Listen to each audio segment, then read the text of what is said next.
The holographic communication flickered between the two vessels, alien script scrolling frantically alongside the visual feed. Dr. Rice noticed the translator eye struggling with concepts it had never encountered before. Void wound, reality tear, forbidden passage. Our sensors indicate your ship created a... Admiral Selvosh's mandibles clicked as he searched for words the humans might comprehend. A dimensional injury during transit. 17 nearby systems reported gravitational disruptions. 3 orbital stations required emergency stabilization. Captain Levitt straightened her uniform. We apologize for any disturbance. Our drive technology is still experimental. Experimental. The alien's compound eyes flickered with bioluminescent patterns that the translator couldn't interpret. You experimented with fundamental cosmic architecture. Lieutenant Commander Jackson whispered in Levitt's ear, "Ma'am, their vessel's weapon systems just powered up." The Pathfinder's bridge crew tensed. Earth's first contact scenario training hadn't prepared them for being greeted as cosmic vandals. Dr. Reyes stepped forward. "Admiral Selvosh, if I may. The Gibson-Nakamura drive operates by creating a controlled quantum instability that briefly." Silence. The Admiral's voice resonated with harmonics that made the humans' teeth ache. The Council has protocols for species approaching FTL capabilities. Your method was deemed theoretically impossible. Dangerous. 17 races achieved spaceflight before yours. All discovered identical principles of slipstream navigation. His upper limb gestured to a subordinate, who transferred data to the Pathfinder. These are the authorized transit corridors. You will use them for your return journey. The ship's navigator, Lieutenant Choi, study the incoming data. Captain, these coordinates would take us through 7 intermediate jumps to reach Earth. Our drive doesn't work that way. We create direct point-to-point connections. Selvosh's exoskeleton shifted, plates overlapping in what the xenobiologists would later identify as extreme agitation. Impossible. The energy requirements alone are substantially lower than conventional models predict. Dr. Rice interjected, sending their drive specifications. The GN drive creates temporary quantum tunnels that... A new figure appeared in the alien transmission, smaller, with iridescent scales, and multiple eye stalks. It spoke rapidly to Selvosh in their native language, gesturing frantically at data streams. The Admiral's posture changed instantly. Human vessel, power down all systems immediately. Your ship has been quarantined. Prepare to be escorted to Concordia Station. Captain Levitt stood her ground. With respect, Admiral, we've committed no hostile act. Under what authority? Under Emergency Protocol 13, last invoked 8,000 cycles ago. Selvosh responded, his voice now eerily calm. Your drive is leaking radiation in 11 dimensions, 3 of which you are likely unaware exist. The ripple effects are still propagating outward. Dr. Rice checked her instruments. That's impossible. Our containment fields are designed for 3-dimensional space. The scaled alien interrupted. I am Council Science Director Thist. Your method tears the underlying structure of reality in ways our sensors cannot fully measure. As if to emphasize the point, space around the Pathfinder shimmered with auroral patterns. The ship's AI announced. Unknown energy signatures detected. Quantum field destabilizing. Captain Levitt made her decision. Admiral, will comply. But we request diplomatic status and communication with Earth. Granted, provisionally. Selvosh's compound eyes fixed on Dr. Reyes. The physicist comes with us immediately. The Council must understand how you achieved what our greatest minds determined would destroy a solar system in the attempt. As Dr. Rice prepared for transfer, she reviewed the Pathfinder's sensor logs. Something wasn't adding up. The alien's fear seemed disproportionate to the drive's effects. And there, buried in the quantum noise, patterns, not random distortions, but structured sequences like encoded data, awakened by the drive's passage. The truth dawned on her. The GN drive wasn't just creating a new path through space. It was activating something that had been there all along. The central holodisplay expanded, filling the chamber of 17 with a three-dimensional representation of the human FTL transition. The council representatives flinched collectively as the recording reached the moment where reality itself seemed to scream. "Impossible physics," muttered a hovering representative of the Aeolians, their gas cloud body contracting defensively. "The energy signature violates 6 fundamental constants." Maya Okafor studied the chamber architecture while the scientific debate escalated. The massive room featured 17 distinct environmental sections arranged in a circle, each tailored to its occupants' biological needs. Some delegates floated in liquid tanks, others in specialized atmospheric chambers. Power structures were written into the very design.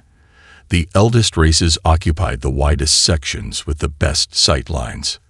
"The Vor Imperium demands immediate containment," announced the crystalline mantis-like delegate who had nearly attacked Dr. Reyes. "If the humans' primitive stumbling has produced this aberration, imagine the damage they could cause with actual understanding."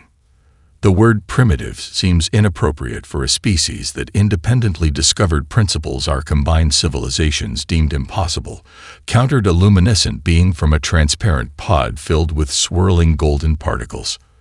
Okafor caught Dr. Reyes' eye and subtly gestured toward this unexpected defender. "Potential ally," her diplomatic training suggested. Elder Shilvax raised his staff again. "Theoretical impossibilities are irrelevant in the face of empirical evidence. The humans have achieved FTL transit through a method unknown to us. Our concern is not their achievement, but its consequences." The chamber's ceiling transformed into a stellar map, highlighting the spreading wave of disturbances radiating from the Pathfinder whose arrival point. These disruptions affected slipstream stability in 17 systems, explained a multi-limbed technician. 34 vessels reported navigation failures. The ripples continue to propagate. Admiral Chen stepped forward. "With respect, the Mark Ihu drive produces 60% less spatial distortion than our prototype. The effect diminishes exponentially with each successive transition through the same coordinates." "You've made multiple transitions," gasped a reptilian delegate, scales flaring in alarm. 14 test jumps before our journey here," Chen confirmed. The chamber erupted in overlapping translations and exclamations.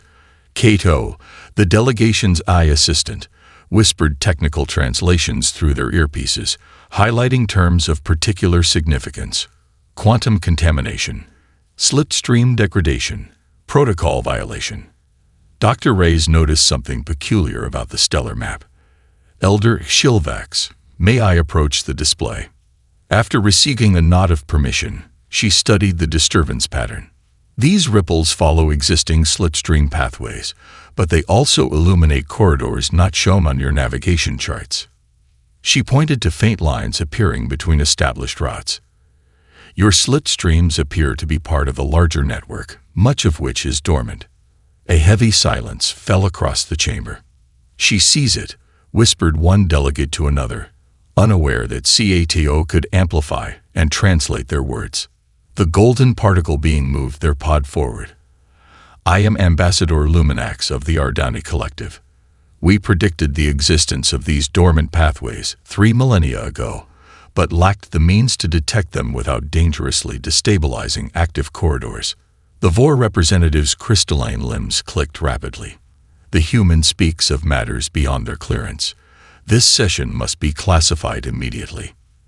Elder Xilvax studied Dr. Rice with ancient eyes. "How does your drive interact with these dormant pathways?" Before she could answer, emergency alerts flashed throughout the chamber. The tactical display showed a Council military vessel near Earth broadcasting distress signals. "The human homeworld has deployed weapons against our observer ship," announced the Vor delegate triumphantly. Admiral Chen accessed his secure terminal. "That's false. Our defense grid activated when your vessel attempted to scan our asteroid belt facilities with military-grade sensors. Standard protocol for any unidentified scan. The humans have military installations beyond their homeworld," demanded another delegate. Okafor recognized the diplomatic trap springing shut around them. Someone had deliberately provoked Earth's defenses to paint humanity as aggressive expansionists, while the delegation was isolated at Concordia. The delegation's quarantine quarters resembled a luxury hotel designed by someone who had only vaguely heard of human comfort. The gravity fluctuated between 0.8 and 1.2 Earth standard. The lighting cycled through spectral ranges that occasionally dipped into ultraviolet. The furniture adjusted itself with unsettling autonomy. "We're being watched through every surface," Admiral Chen murmured, running a counter-surveillance sweep with his military implants. 17 distinct monitoring signatures, one from each council race. Maya Okafor poured a liquid that approximated tea from a molecular synthesizer. "Expected. What's more interesting is what they're letting us access." Dr. Reyes examined the information terminal they'd been provided. Restricted data about slipstream physics, but with certain calculations conspicuously absent. "They're testing what we already know." Kato's holographic avatar materialized once Chen confirmed a small privacy bubble generated by his equipment. The AI had been analyzing the station's information architecture through maintenance subsystems. "The council races are not unified in their assessment of human FTL technology," Kato reported. "I've identified 3 distinct factions forming.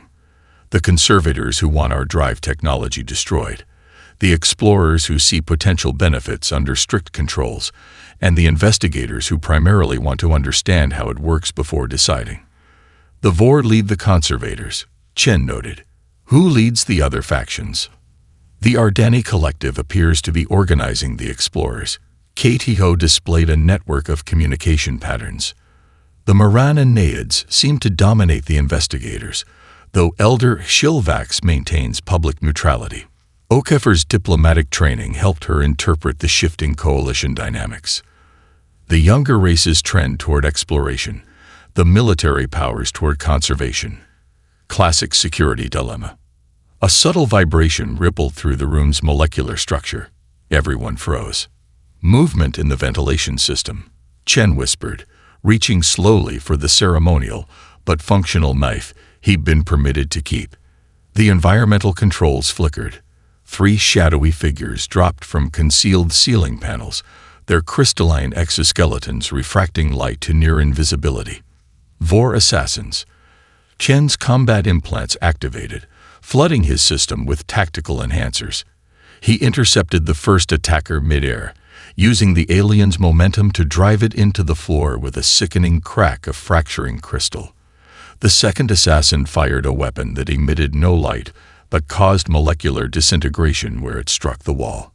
Okafor slapped the emergency communication panel while Reyes overloaded the room's power distributor, creating a localized electromagnetic pulse that disrupted the assassin's camouflage systems. The third Vor aimed at Dr. Reyes, its weapon humming with building energy. Chen threw his knife with augmented precision, piercing the joint between the creature's arm segments. The weapon discharged into the ceiling, melting through 3 decks before emergency containment fields activated. Station security flooded in seconds later, their delayed response suspicious in itself. "Explain this violation of diplomatic protocol," Okafor demanded as the security team, conspicuously lacking any Vor representatives, secured the surviving assassins. Within an hour, they stood before an emergency council session. The Vor ambassador denied all involvement until Chen extracted a memory crystal from the assassin's severed limb he'd retrieved during the fight. He inserted it into the chamber's display system. The holographic projection revealed mission parameters in Vor script. Eliminate human delegation. Destroy all derived data. Priority Y Alpha 0. A rogue operation, insisted the Vor ambassador, mandibles clicking frantically. Extremists within our military complex. The Imperium would never sanction. The authorization code bears your personal quantum signature, Ambassador, interrupted the Ardani representative, golden particles swirling in agitation. The Council recognizes this signature from 17 prior treaties. As the Council chambers descended into unprecedented chaos, Okafor noticed Elder Shilvax making a subtle gesture toward Dr. Reyes. The ancient Miran's eyes flicked meaningfully toward a specific exit corridor. The message was clear: meet privately, away from council surveillance. Someone with 8,000 years of political experience had decided that official channels were no longer trustworthy. The Pathfinder I hung in space precisely 30,000 kilometers from Concordia Station, its hull gleaming against the backdrop of a nebula that humans had never named, but the council races called the Womb of Stars. On the bridge, Engineer Okoro ran final diagnostics on the modified GN drive. "The calculations are precise," he reported, "but we've never attempted a sequence of jumps this complex. Each transition point builds on harmonic resonances created by the previous one." Admiral Chen stood at the tactical display, monitoring the positions of 17 Council observation vessels, maintaining a watchful perimeter. "This demonstration is our best chance to shift the narrative from fear to collaboration. Rice says the mathematics are sound." "Mathematics, yes," Okoro muttered, "but we're essentially playing Beethoven on the strings of reality itself." "One wrong note," the communications officer interrupted. "Council chamber is broadcasting on all frequencies. The entire station is watching." On Concordia, the Chamber of 17 had been reconfigured into an observation theater. Thousands of dignitaries and scientists from all council races filled supplementary viewing platforms installed for the unprecedented demonstration. The central holodisplay showed real-time telemetry from both the Pathfinder IA and the surrounding sensor network. Dr. Rice stood beside Maya Okafor, feeling the weight of every alien gaze. "They're expecting catastrophic failure," she whispered. "Then they'll be impressed when we succeed." Okafor replied with practiced diplomatic calm that belied the tension evident in her tightly clasped hands. Elder Shilvax raised his ceremonial staff, bringing the murmuring chamber to silence. "The human delegation has proposed a demonstration they claim will prove their FTL method is both controllable and revelatory. They have termed it the Symphony of Destruction and Creation. We have agreed to witness this demonstration under strict safety protocols." The Vor ambassador chittered derisively. "Let the record show my government's formal protest against this reckless experiment." Trelkor floated in his mobile environmental tank near the human delegation, his skin pulsing with mathematical equations. The harmonic patterns should be visible to all council races across various perceptual spectra, he explained to the gathered scientists. "What appears as color to some will register as gravitational waves to others." The chamber lights dimmed as the Pathfinder I began its sequence. The ship vanished in the familiar tear of human FTL transition, but instead of jumping to distant coordinates, it reappeared just 500 kilometers away. Before the ripples of its first transition had dissipated, it jumped again to a precisely calculated position. With each jump, sensors recorded the void scream, changing in frequency and amplitude. By the fourth transition, patterns emerged in the space-time distortions, rhythmic pulses that mimicked the distinctive da-da-da-dum of Beethoven's Fifth Symphony. "They're modulating the jump harmonics," gasped an Ardani physicist, golden particles swirling excitedly. The Aeolian representative expanded their gas cloud body in surprise. "The ambient quantum field is responding to the pattern." On the eighth jump, something unprecedented occurred. As the Pathfinder IA tore its way into reality, the surrounding space lit up with ghostly pathways, slipstream routes previously invisible to council sensors. Like luminescent veins, they spread outward from the transition point, connecting to the established network at unexpected junctions. The chamber erupted in chaotic response. Some delegates recoiled in horror, others leaned forward in fascination. The Vor ambassador stormed toward the exit, crystalline limbs clicking in agitation. Council Master Navigator Sprelian, a being of pure gravitational consciousness, spoke through their mechanical interface for the first time in the proceedings. "These are the lost ways," they intoned, "the forbidden routes from the Third Era's star charts." Elder Shilvax turned to Dr. Rice, ancient eyes wide with revelation. "Your drive isn't creating moons, Doctor. It's stripping away camouflage. These pathways were hidden, not destroyed." On the 12th transition, the Pathfinder I completed its harmonic sequence. The ship settled into standard orbit, drives powering down. Engineer Okuro's voice came through the broadcast, calm and professional. Demonstration complete. Drive functioning within normal parameters. The silence that followed lasted precisely 3 seconds before erupting into pandemonium. The ancient archives beneath Concordia Station hadn't been accessed by non-Miran personnel in over 2,000 years. Elder Shilvax personally deactivated 13 separate security protocols to grant Dr. Reyes and Trellcore access to the crystalline data repositories. These records predate the Council itself, the ancient Miran explained, his papery skin nearly translucent under the archive's spectral lighting. What you seek may be fragmentary at best. Reyes studied the alien interface, thankful for Cato's translation capabilities. We're looking for any reference to these code fragments embedded in the slipstream harmonics. The patterns discovered during the Pathfinder Hughes demonstration had revealed something extraordinary, artificial structures encoded into the fabric of spacetime itself. Not just pathways, but data. The Council's official position is that slipstreams are natural phenomena. Trellcore noted, his environmental suit humming as it maintained his methane atmosphere. But these patterns suggest deliberate design. Elder Shilvax's ancient eyes blinked slowly. There are traditions among the 17. Theories considered too disruptive to openly discuss. Before he could elaborate, Trellcore's scanning device chimed. I've isolated a data signature matching the harmonic sequence. It's embedded in... Wait, this can't be right. His translucent fingers manipulated controls frantically. It's in the first compact, the founding document of the Council itself. The holographic display illuminated, showing an ancient treaty with text in 17 different writing systems. Embedded within the molecular structure of the document was a complex pattern identical to the resonance signatures created by the GN drive. It was hidden in plain sight, Reyes whispered. But why? A distant explosion rocked the archive chamber. Emergency containment fields activated, sealing them inside. The VOR have breached primary security, announced the station's eye. All personnel evacuate to designated safe zones.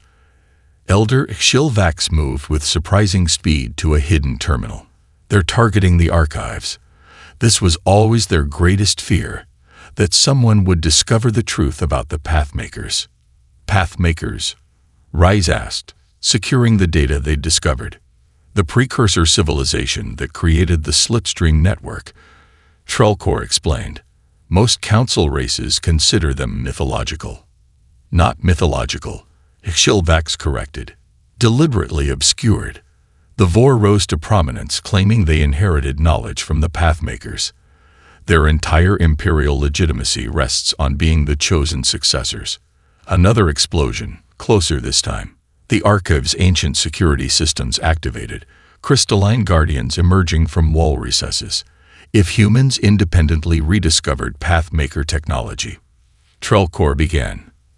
Then the VOR's claim to special status collapses. Reyes finished. Elder Shilvax accessed emergency protocols. The Pathmakers disappeared millions of years ago, but they left behind more than just the slipstream network. They encoded a message, fragmented across space and time. The VOR have suppressed any discovery that might reassemble this message. The chamber shuddered as weapons fire impacted the outer doors. This isn't just about trade routes or political power, the Elder continued. The Pathmakers left warnings about something beyond the galactic rim, the reason for their disappearance. A final security door melted under concentrated energy beams. VOR commandos poured into the outer chamber, engaging the crystalline guardians in fierce combat. Trellcore interfaced with the archive systems. I've found it. The complete cipher key. With this, we can decode the patterns in the slipstream network. As the battle raged outside, the data projected a holographic message in an unknown script that slowly transformed into comprehensible symbols. Beware, the Convergnc, the Void Hungers.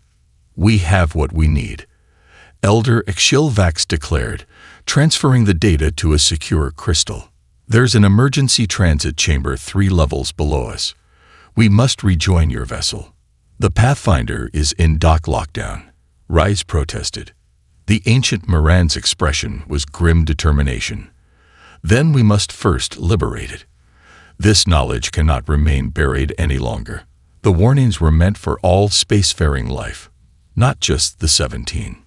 As they accessed the emergency shaft, Rise received an urgent communication from Admiral Chen. Drive core compromised. Okoro detected sabotage device minutes before scheduled systems check. Attempting containment. The Grand Assembly Hall of Concordia Station had never hosted a ceremony like this. Representatives from all 17 council races mingled with the human delegation and the 7 species that had formed the Concordia Alliance. Ancient rivals stood side by side, united by the revelations of the past month. Admiral Chen surveyed the gathering from a balcony position, his tactical implants automatically identifying security vulnerabilities out of habit. The station still bore scars from the Vor uprising, scorched corridors, and hastily repaired hull breaches. The coup attempt had failed, but at significant cost. Admiring your handiwork, Admiral. Elder Xilvax appeared beside him, moving with the silent grace that belied his 8 millennia of life. Just professional paranoia, Chen replied. Old habits. The Vor fleet retreated beyond the Cygnus Arm, but their sympathizers remain among us. The ancient Moran noted. Today's treaty signing is as much a target as a triumph. Below them, Dr. Rise was engaged in animated discussion with a delegation of Ardani physicists. The gleaming particles of their collective form shifted in patterns that suggested excitement. Since the revelation of the Pathmaker archives, scientific exchange had accelerated at unprecedented rates. Your physicist has become quite the diplomat, Xilvax observed. And your diplomat has become quite the cultural ambassador, Chen replied, nodding toward Maya Okafor. She stood with representatives from 12 species, coordinating the first multi-species cultural exchange program. Her natural empathy had made her unexpectedly effective at bridging alien perspectives. A soft chime announced the ceremony's commencement. The massive central platform rose, carrying the treaty drafting committee into view. At its center stood a podium crafted from materials contributed by all 8 Concordiat members, including titanium from Earth's Luna. Trelcor, now bearing the ceremonial mantle of chief xenophysicist, approached the podium. His environmental suit had been redesigned with symbols representing both his Naiad heritage and his new role as liaison between species. The Pathmaker Integration Accord represents more than diplomatic alignment, he began, his translator conveying his words in all relevant languages simultaneously. It acknowledges a shared inheritance and a common future. The treaty text appeared as a holographic display visible from all angles of the hall. Its first article formally recognized humanity as inheritors of the Pathmaker legacy, granting Earth equal standing with the original Council founders. The human Gibson Nakamura drive has been confirmed as a parallel development to Pathmaker core technology. Trollcore continued. The resonance patterns it generates are not destructive anomalies, but activation keys to dormant network systems. Dr. Rise approached the podium, carrying a small device, the culmination of joint human Concordiat research. This Mark IV drive prototype incorporates both human innovation and recovered Pathmaker algorithms, she explained. Initial tests confirm it creates stable, permanent slipstream pathways without the disruptive effects of earlier models. The audience murmured in approval, though Chen noticed several delegates from non-signatory races shifting uncomfortably. The technology would reshape galactic transportation networks, inevitably altering economic and military balances that had stood for millennia. Ambassador Luminax of the Ardani Collective moved forward, their golden particles forming a humanoid shape out of respect for their Earth allies. The recovered archives speak of the Pathmaker's ultimate purpose, to prepare younger civilizations for something they called the convergence. We now understand this refers to a cyclical phenomenon originating beyond our galaxy. Maya Okafor joined them at the podium, her diplomatic training evident in her measured tone.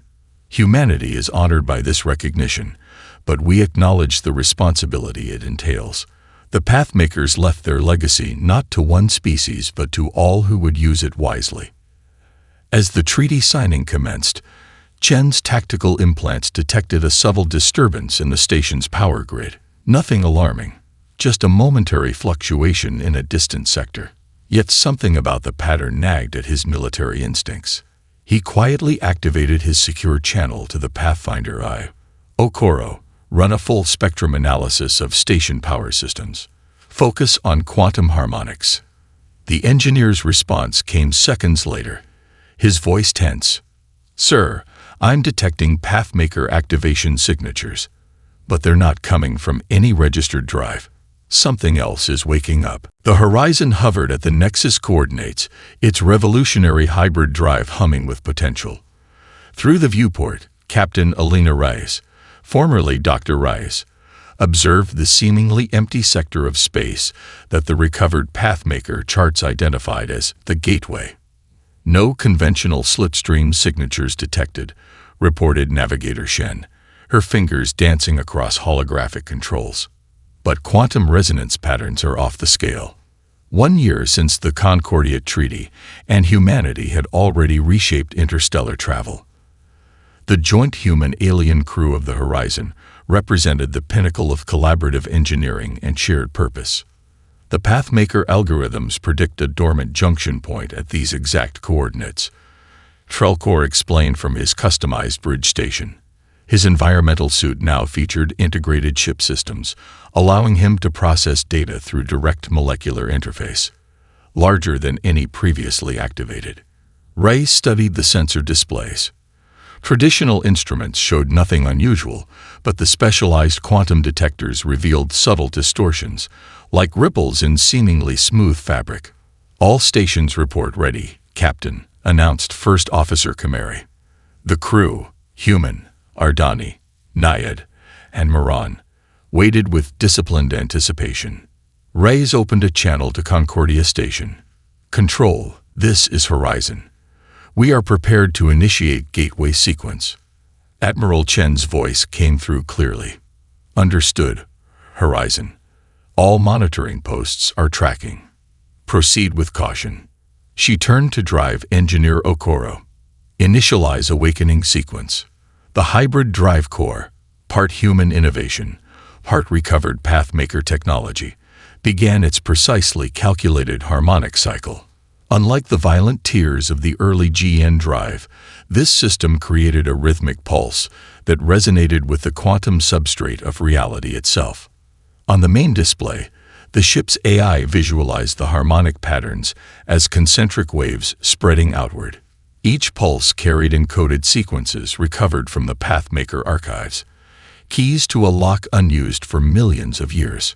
Response detected, Trelkor announced, his skin flashing with excitement. The gateway is acknowledging our signal. The seemingly empty space before them began to shimmer. Not the familiar distortion of a forming slipstream, but something more fundamental, as if reality itself was being gently folded rather than torn. Receiving transmission, Communications Officer Tuprel reported, her Miran sensory appendages quivering. It doesn't match any known protocol. Before anyone could respond, the ship's systems automatically translated the signal, displaying ancient symbols that transformed into modern script. Gateway sequence recognized. Welcome, inheritors. The space ahead blossomed into a vast geometric structure of light and energy, an interlocking lattice of slipstream paths arranged in perfect mathematical harmony. The nexus point revealed itself as a massive transit hub connecting thousands of pathways spreading throughout the galaxy and beyond. By the ancestral waters, whispered Trelkor. It's the central nexus, the heart of the entire network. As the Horizon recorded the historic moment, sensors detected something unexpected, responses echoing from distant points beyond the galactic rim. Ancient automated systems awakening after eons of dormancy. The communication display chimed again. Perimeter defense network activated. Convergence protocols initiated. Across Council space, long dormant structures buried within asteroids, rogue planets, and dying stars simultaneously activated. Massive energy signatures flared as defensive systems established a protective grid encompassing the entire galactic region. Captain, Trellcore's voice was hushed with awe. I'm correlating these activations with the Pathmaker archives. This isn't just a transportation network. It's a defensive perimeter designed to protect the galaxy itself. The ship's quantum sensors detected massive objects decelerating at the edge of their detection range, entities approaching from intergalactic space that had triggered the ancient defense grid. A priority communication from Elder Shilvax reached the bridge. The final Pathmaker message has been decoded.